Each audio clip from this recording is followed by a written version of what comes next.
Hello दोस्तों, स्वागत है आप सभी का आज की क्लास में। आज हम बात करने वाले हैं चंद्रवंश के एक बहुत ही महत्वपूर्ण राजा जिसका नाम है रुद्रचंद। ठीक है ना। और रुद्रचंद से परीक्षाओं में प्रश्न पूछे जाते हैं इसके कार्यों से और इसकी रणनीति से। और सबसे पहली बात आपने इसके बारे में ध्यान रखनी है कि ये अकबर के समकालीन था, यानी कि जो अकबर चंद्रवंश के राजा मुगल वंश के राजा हुए हैं उनके समकालीन जो है वो कौन थे, तो यहाँ से याद रखेंगे आप रुद्रचंद थे। अब हम बात करते हैं इसके कार्यकाल की। तो रुद्रचंद जो है 1568 से 1597 1597 तक जो है क्या करते हैं, चंद्रवंश की गद्दी पर बैठते हैं। सबसे महत्वपूर्ण बात अकबर के समकालीन था। ठीक है। अब यहाँ से आपने एक पॉइंट्स याद रखना है कि अकबर के अधीनता एक व्यक्ति थे जिन्होंने स्वीकार कर रखी थी, नाम था हुसैन खां, जो शाहजहांपुर के शासक हुए पास में ही जो था। ठीक है ना। अब वो क्या करते हैं, 1568 में हुसैन खां अपनी सेना के साथ रुद्रचंद पर आक्रमण करते हैं और उसको हरा देते हैं और वहां के क्षेत्रों पर अधिकार कर लेते हैं। और यहाँ से जब जो है ये वापस जाते हैं तो रुद्रचंद पुनः जो है अधिकार कर लेते हैं यहाँ के कुमाऊं की गद्दी पर। अब जब रुद्रचंद पुनः अधिकार कर लेते हैं तो फिर से अकबर जो है सेना भेजता है 1575 में। ठीक है। और जब इस समय जो है युद्ध होने वाला होता है तो रुद्रचंद जो है आग्रह करते हैं सेना से कि मुझे इक्फा युद्ध करना है। कैसा युद्ध करना है? इक्फा युद्ध करना है। किस चंद शासक के समय इक्फा युद्ध हुआ था? तो रुद्रचंद के समय हुआ था। अब क्या है इक्फा युद्ध? इसमें क्या होता है कि जो आपका सेना का कमांडर है और मैं, वो आपस में लड़ेंगे। अगर जीत जाते हैं तो मैं युद्ध जीत गया, आप जीते तो आप युद्ध जीत गए। इस प्रकार से इक्फा युद्ध लड़ा रुद्रचंद ने, सिंगल फाइट कह सकते हैं आप इसको, और ये जीत गया। जिस कारण अकबर इससे जो है प्रसन्न हुआ, क्योंकि अकबर जो है योद्धाओं का सम्मान करता था। तो अकबर ने इसको दिल्ली दरबार में बुलाया अपने पास। ठीक है।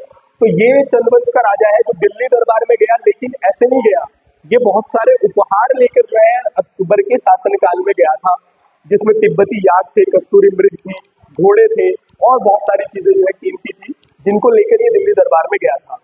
एक यहाँ से आप पॉइंट याद रखेंगे कि रुद्रचंद ने अकबर की अधीनता कब स्वीकार की थी, तो 1587 1587 में अकबर की अधीनता स्वीकार की थी रुद्रचंद के द्वारा। ठीक है ना।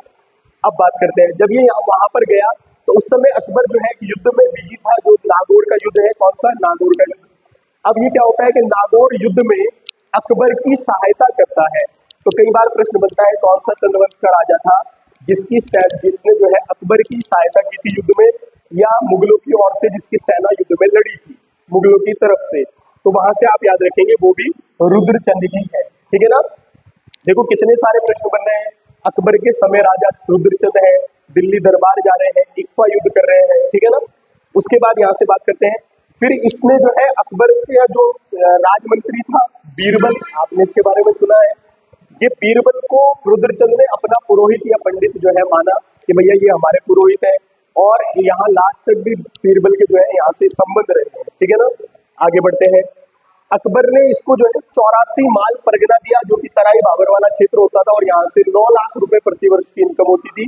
और कई बार ये भी आता है कि जमींदार भी इसको कहा था, जमींदार की उपाधि भी इसको दी थी। तो 84 माल परगना अकबर के द्वारा इसको दे दिया गया था कि भैया तुम जो है वहाँ के शासक हो, वहाँ के क्षेत्र को तुम देखो। ठीक है ना। उसके बाद सबसे महत्वपूर्ण बात, रुद्रपुर नगर को बसाया। उससे भी महत्वपूर्ण, अल्मोड़ा में मल्ला महल का निर्माण करवाया। मल्ला महल अल्मोड़ा में है और उसका निर्माण रुद्रचंद करा रहे हैं। कई मैं आपको किले और महल बता चुका हूँ पहले, तो आप उनके राजाओं से याद रखना, क्योंकि कई बार राजा देकर और इधर किले देकर वो मिलान करने के लिए ऐसा प्रश्न पेपर में आता है। ठीक है। उसके बाद रुद्रपुर नगर को बसाया। फिर महत्वपूर्ण बात, 1590 में सीरा को जीता। ये मैंने आपको बताया था इसके बारे में कि इससे पहले जो राजा थे वो उनको दहेज स्वरूप स्वर्ण प्राप्त मिला था, लेकिन सीरा चाहते थे वो। सीरा को रुद्रचंद जीतते हैं 1590 में 7 बार आक्रमण करके, और इसमें इसकी सहायता किसने की थी, तो इसके सेनापति पुरुषोत्तम पंत ने की थी। और ये प्रश्न पेपर में बनता है और आता भी है, रुद्रचंद का सेनापति। और ये जीत नहीं पा रहे थे। इसमें कहानी है छोटी सी कि जो है पुरुषोत्तम पंत जो है 7 बार भी जो है उस 6 बार में 7 बार में नहीं जीत पाए सीरा को। तो ये जंगल में जा रहे थे, वहां किसी महिला बुढ़िया का जो है झोपड़ी थी, उसने खीर बनाकर जो है पुरुषोत्तम पंत को दी, तो ये बीच से खाने लगे। तो उस बुढ़िया ने कहा कि भैया तुम्हें खीर खानी तो आती नहीं है, और चले सीरा जीतने। तो फिर कहा ये किनारे किनारे से खाओ।